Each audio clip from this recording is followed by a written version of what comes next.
ना राजनीति को समझना आसान है और ना इसके खेल को।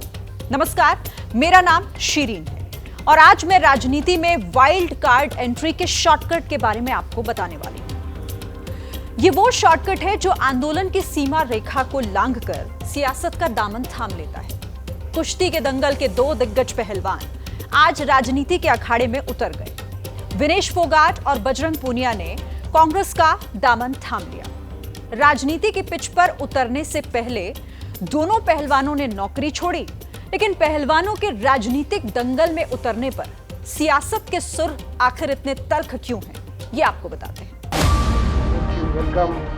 इंटरनेशनल कुश्ती में हुनर का लोहा मनवाने वाले देश के दो पहलवान विनेश फोगाट और बजरंग पूनिया ने हरियाणा चुनाव से ठीक पहले कांग्रेस की बाजुओं को मजबूत करने का फैसला कर लिया है।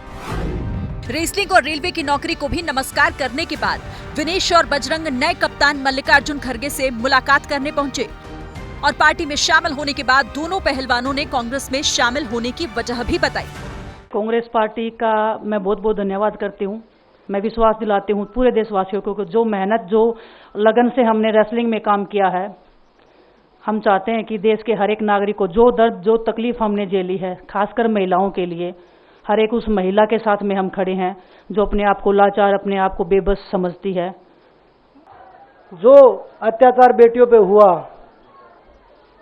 जंतर मंतर पे, उसके साथ सिर्फ बीजेपी पार्टी खड़ी हुई और सभी पार्टी हमारे साथ खड़ी थी। और जो भी आज हम इस पे कांग्रेस पार्टी में आए हैं, मैं धन्यवाद देता हूं सभी का। हम अपनी पूरी मेहनत, जितनी हमने कुश्ती में मेहनत की है, जितनी हमें किसान आंदोलन में मेहनत करी है। हरियाणा चुनाव से पहले दो पहलवानों को अपने पाले में करने के बाद कांग्रेस ने बताया कि विनेश और बजरंग पूनिया को राजनीति में वाइल्ड कार्ड एंट्री देने की वजह क्या रही। They are there with Kisans. They fought for Agniveer.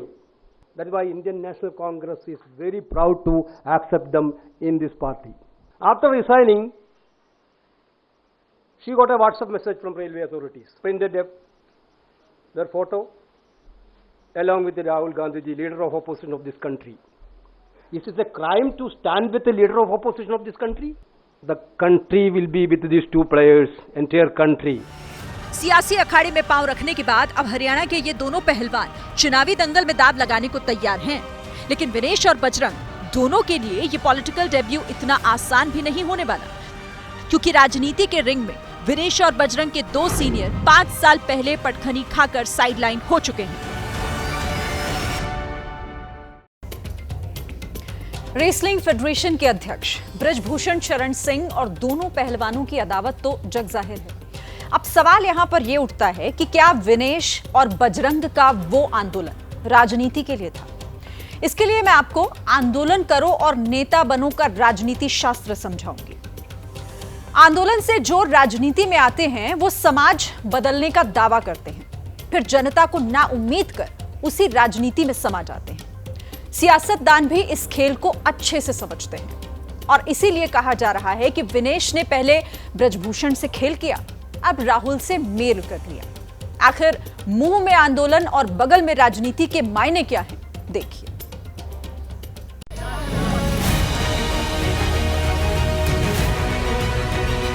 तो हम उनका लेके ही रहेंगे।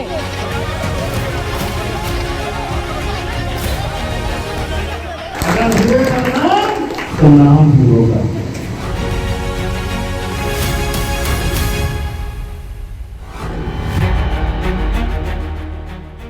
कुश्ती में विरोधी को पटखनी देना हो या जंतर मंतर पर महिला पहलवानों की लड़ाई, हर चुनौती के खिलाफ विनेश फोगाट और बजरंग हमेशा मजबूती से खड़े नजर आए।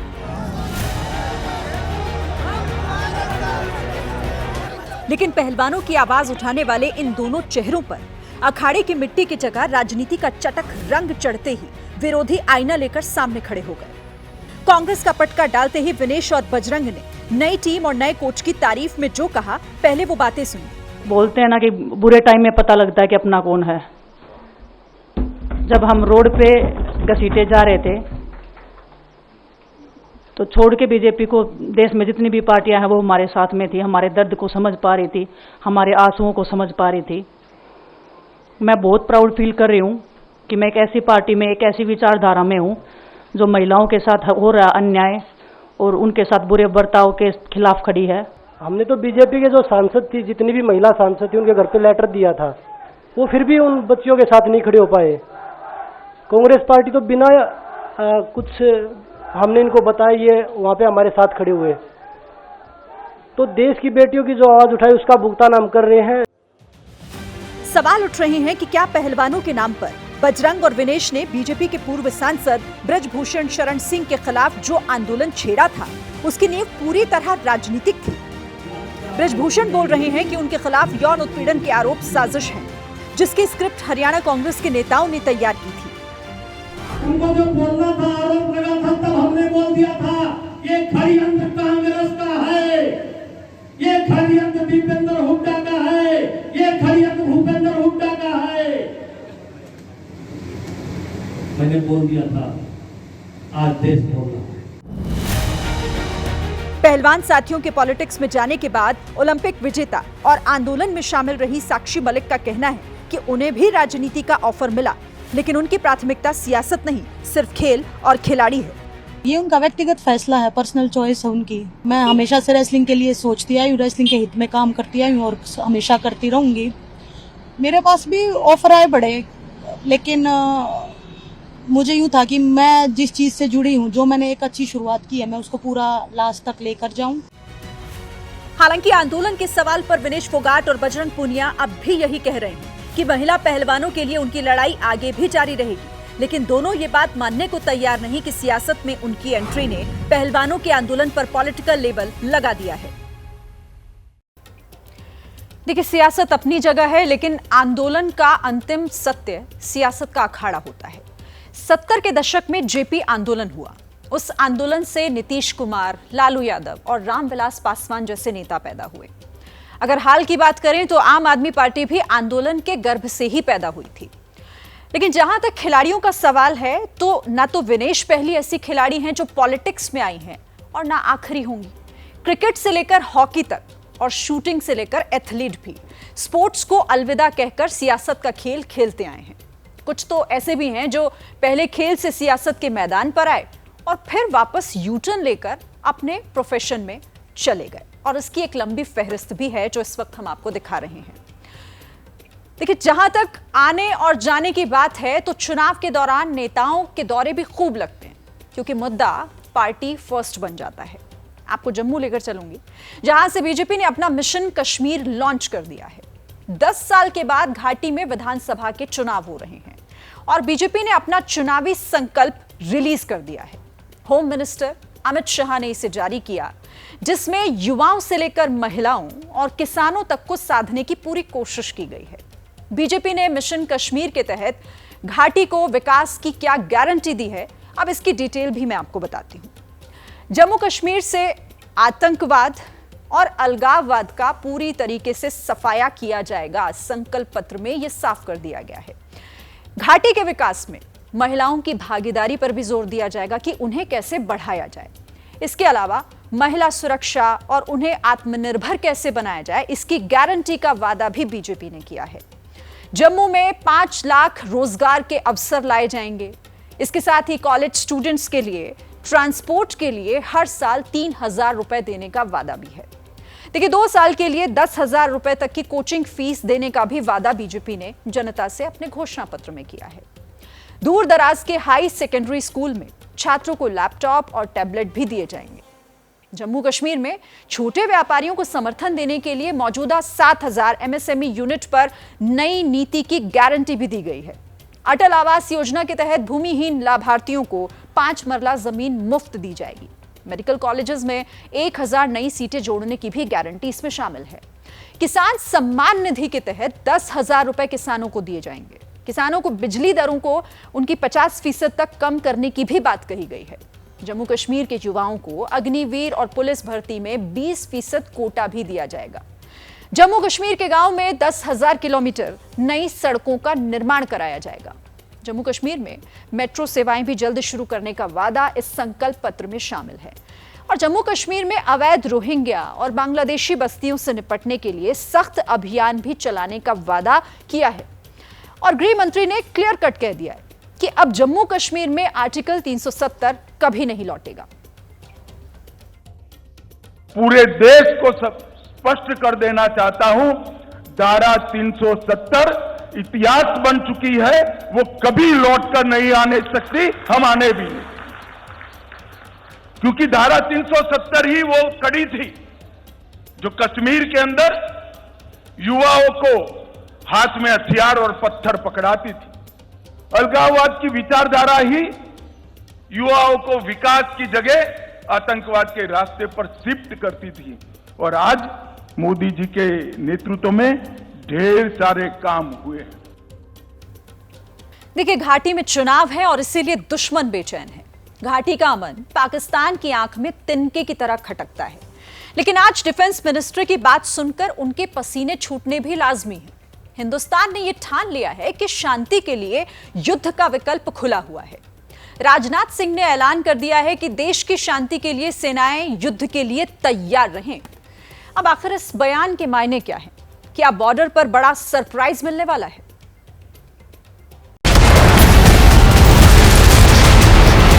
विश्व में शांति की स्थापना के लिए और स्वयं भारत में भी शांति की स्थापना के लिए सदैव हम लोगों को युद्ध के लिए तत्पर रहना चाहिए। डिफेंस मिनिस्टर ने जो कहा, जैसे संकेत दिए, क्या वो बॉर्डर पर भारत की बड़ी तैयारी का सिग्नल है? किस बॉर्डर पर क्या सरप्राइज मिलने वाला है? प्रिपेयर फॉर वॉर से दुश्मन क्यों बेचैन है? दुश्मनों के कलेजे की धड़कनें क्यों बढ़ी हैं? ये जानिए। तारीख 5 सितंबर, दिन गुरुवार। डिफेंस मिनिस्टर लखनऊ में थे। सेना के तीनों अंगों के कमांडर्स के साथ मीटिंग की और फिर वो ऐलान किया जिसमें सरप्राइज के लिए तैयार रहने का संकेत है। भारत दुनिया का अकेला देश है जिसने सारे विश्व को वसुधैव कुटुंबकम का संदेश दिया है। भारत सदैव से शांति का पुजारी रहा है और आगे भी रहेगा। लेकिन आज जैसी वैश्विक परिस्थितियां हैं, उनको देखते हुए मैंने यही सारे अपने आर्मी कमांडर्स को मैंने कहा था कि विश्व में शांति की स्थापना के लिए और स्वयं भारत में भी शांति की स्थापना के लिए सदैव हम लोगों को युद्ध के लिए तत्पर रहना चाहिए, तैयार रहना चाहिए। ये कोई आम ऐलान नहीं है, सिग्नल क्लियर है। बॉर्डर के लिए बड़ी तैयारी चल रही है। सरकार ने चंद घंटे पहले सेना के तीनों अंगों के लिए 1,75,000 करोड़ के हाईटेक वेपन खरीदने का ऑर्डर दिया है। तारीख 30 अगस्त थी। विदेश मंत्री एस जयशंकर दिल्ली में थे। यहाँ किताब विमोचन के एक प्रोग्राम में आए थे और यहीं से पड़ोस में बैठे दुश्मन को बड़ा पैगाम दे गए। Era of uninterrupted dialogue with Pakistan is over. We are not passive. पहले विदेश मंत्री ने दुश्मन को संदेश दिया और ठीक 168 घंटे बाद डिफेंस मिनिस्टर ने भारत की इन तैयारियों से इस्लामाबाद में भय दौड़ा दिया है। भारत के पड़ोस में हालात नाजुक हैं, खासकर बांग्लादेश और पाकिस्तान में राजनीतिक अस्थिरता का माहौल है। ऐसे में अगर शांति भंग करने की साजिश होगी तो भारत घर में घुसकर मारेगा।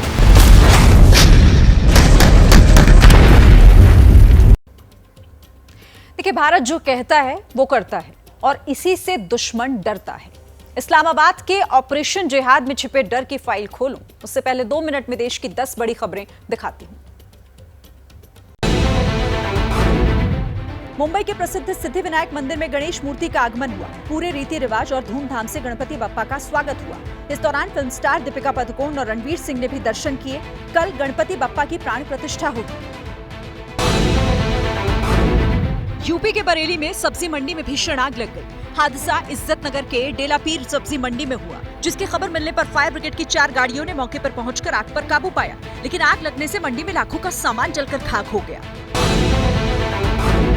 मेरठ में सड़क पर दिखा आवारा पशुओं का कहर। गंगानगर इलाके में सड़क पर सांड ने एक बुजुर्ग पर अचानक हमला कर दिया। सांड ने बुजुर्ग को सींग से उठाकर पटक दिया। सांड के हमले की वजह से गंभीर रूप से घायल हुआ बुजुर्ग, जिसका अस्पताल में इलाज चल रहा है।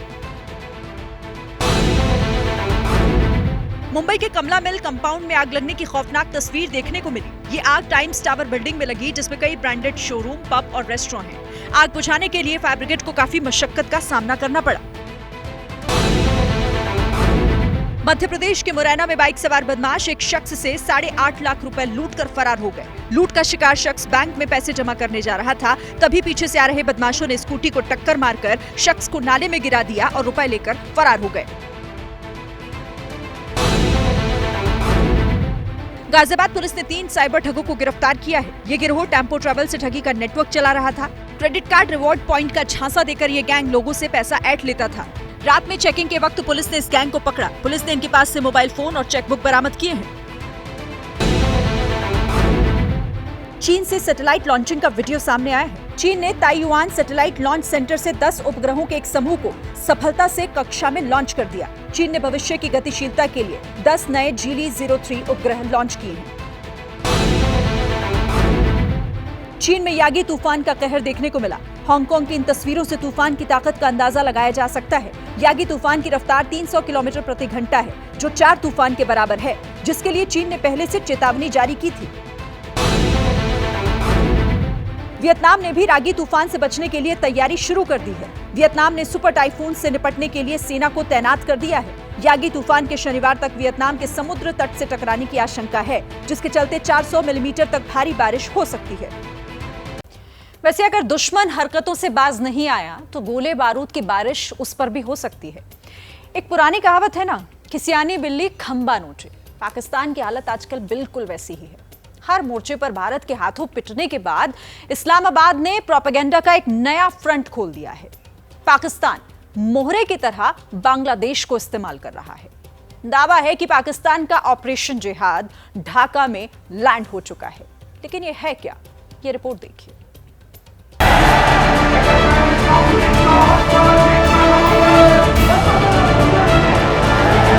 5 अगस्त 2024 ढाका। कयामत की इसी तारीख को बांग्लादेश के क्षितिज पर जमहूरियत की जगह कट्टर सोच का सूर्य उदय हुआ। शेख हसीना का तख्ता पलट कर दिया गया।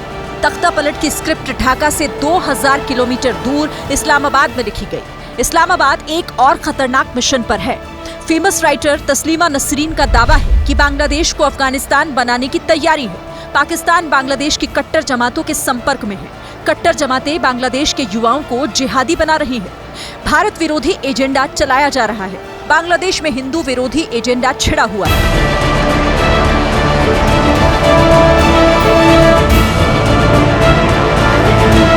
इन दावों को ढाका की मौजूदा हरकतों ने साबित कर दिया।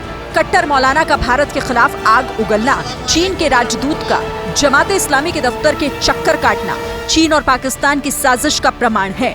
बांग्लादेश में पाकिस्तान की दखल से अवाम भी परेशान है। हमारे जो सियासतदान हैं वो माशाल्लाह बस हमें समझ नहीं आ रही वो क्या कर रहे हैं। ना हमारे मुल्क के कोई हालात बेहतर हो रहे हैं, बस यही है कि उनके अपने हालात हाँ बेहतर हो रहे हैं, वो तो दूसरी बात है, मगर हमारे मुल्क में कोई बेहतरी नहीं आ रही। अगर हम देखें तो जैसे पाकिस्तान के हालात चल रहे हैं ना, तो पाकिस्तान मांगने पे मजबूर है, तो वो बेकारी को कौन बुलाता हो। पाकिस्तान को मांगे खैरात नहीं मिल रही। पाकिस्तान खुद बर्बादी के ढेर पर बैठा है। जिहादी सोच के अंगारे पाकिस्तान को कंगाली का कोयला बना चुके हैं। अब जिहाद की साग में बांग्लादेश को भस्म करने निकला है पाकिस्तान।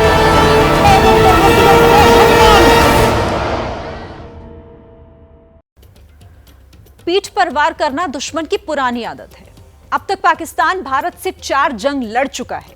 जिस बांग्लादेश को पाकिस्तान उकसा रहा है, उसी बांग्लादेश के लिए 1971 की जंग लड़ी और 90,000 पाकिस्तानी सैनिकों ने घुटने टेककर भारत के आगे सरेंडर किया। ये पाकिस्तान को हरगिज नहीं भूलना चाहिए। लेकिन भूल तो इंसान से भी हुई है, क्योंकि विकास की अंधाधुंध दौड़ में वो अपने विनाश को ढूंढ लाया है। रेगिस्तान की जमीन पर पानी का अटैक हुआ है और सिस्टम ने सरेंडर कर दिया है।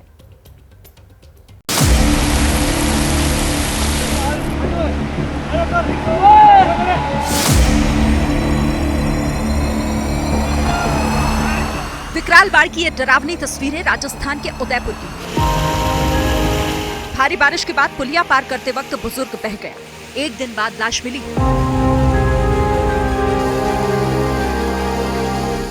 उदयपुर में सैलाब तांडव की एक और तस्वीर पर गौर कीजिए। दहाड़ मारती लहरें, बहाव इतना तेज कि गाड़ी एक खिलौने की तरह बह गई। राजस्थान के शहर शहर बाढ़ चली है। मुसीबत की बात राजस्थान के सिरोही में भी आई। मूसलाधार बारिश के बाद बाढ़ का पानी लोगों के घर में जा घुसा। सैलाब ने आशियानों में घुसपैठ की तो जीवन अस्त व्यस्त हो गया।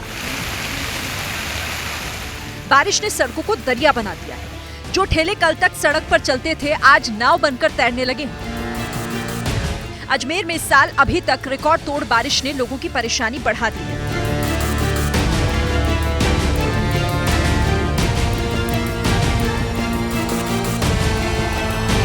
भीलवाड़ा में भी हाल बद से बदतर है। पानी का बहाव देखिए। घनघोर लहरों की चपेट में ये कार आ गई। तिनके की तरह पानी कार को बहा ले गया। गनीमत ये रही कि मदद में गांव वाले आगे आए और 6 लोगों को बचा लिया गया। बारिश की वजह से बांध भी उफान पर है। राजस्थान के जल संसाधन मंत्री ने पूजा की और टोंक के बीसलपुर बांध के 2 गेट खुलवा दिए।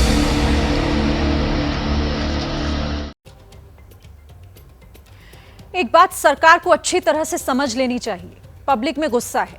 बाढ़ के पानी में बहते हुए सिस्टम के खिलाफ जबरदस्त नाराजगी है। हम हाईटेक सिटी की बात करते हैं। स्मार्ट सिटीज के साथ कई शहरों को सिंगापुर बनाने का दावा किया जाता है, लेकिन नेताओं की जवाबदेही और उनकी प्रायोरिटी तय होनी चाहिए। आपदा से कैसे लड़ा जाता है और गुड गवर्नेंस किसे कहा जाता है, यह रिपोर्ट देखिए, पता चल जाएगा।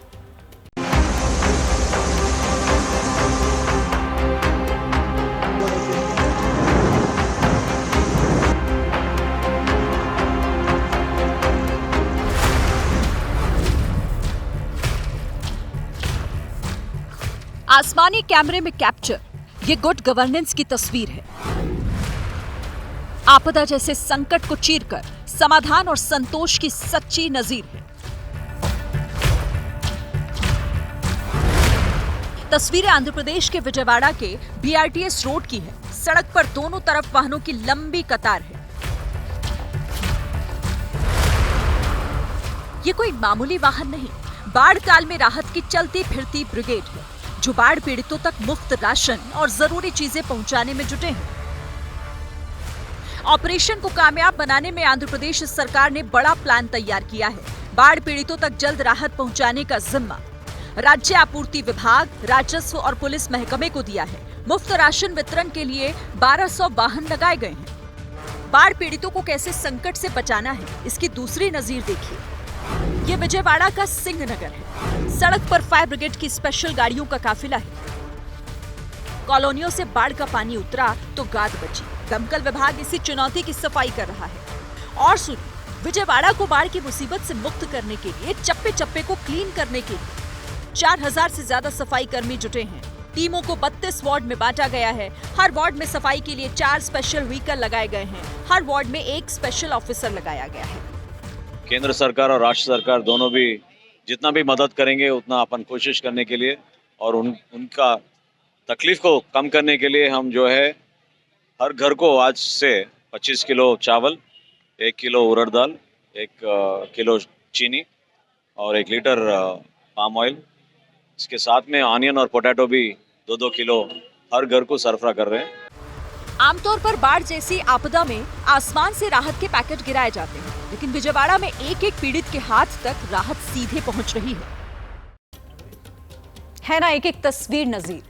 देखिए, सरकार कोई भी हो, अच्छी पहल की सराहना होनी चाहिए, सियासत नहीं। अब मैं आपको उत्तर प्रदेश लेकर चलती हूं, जहां पर एनकाउंटर पर सियासत हो रही है। यूपी का एक जिला है, नाम है सुल्तानपुर। चंद घंटे पहले यूपी एसटीएफ ने यहां एक डकैत का एनकाउंटर किया। बदमाश का नाम मंगेश यादव था। अब विरोधी इस एनकाउंटर को जाति के चश्मे से जोड़कर देख रहे हैं।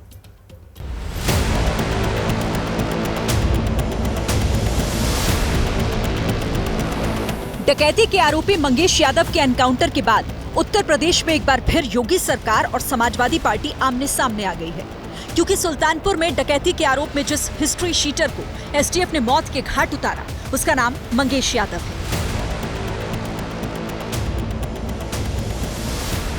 समाजवादी पार्टी के अध्यक्ष अखिलेश यादव ने आरोप लगाए कि एसटीएफ ने जाति की वजह से मंगेश यादव को गोली मार दी। अखिलेश ने खुद मंगेश यादव के परिजनों से फोन पर बात करके परिवार को इंसाफ दिलाने का भरोसा दिया। पार्टी का एक प्रतिनिधि मंडल भी जौनपुर में मंगेश यादव के घर पहुंच गया। जाति के नाम पर जो है चाहे मुस्लिम हो चाहे यादव हो, दो को टारगेट, चाहे बैकवर्ड क्लास का हो व्यक्ति, उसको टारगेट सरकार द्वारा पुलिस से बनवाया जा रहा है।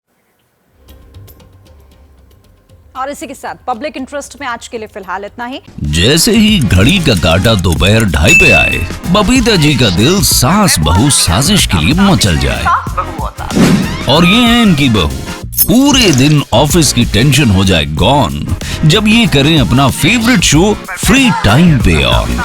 इनकी तरह आप भी देखें अपना फेवरेट शो अपने टाइम पर और डाउनलोड कीजिए एबीपी लाइव ऐप अपने स्मार्ट टीवी पर।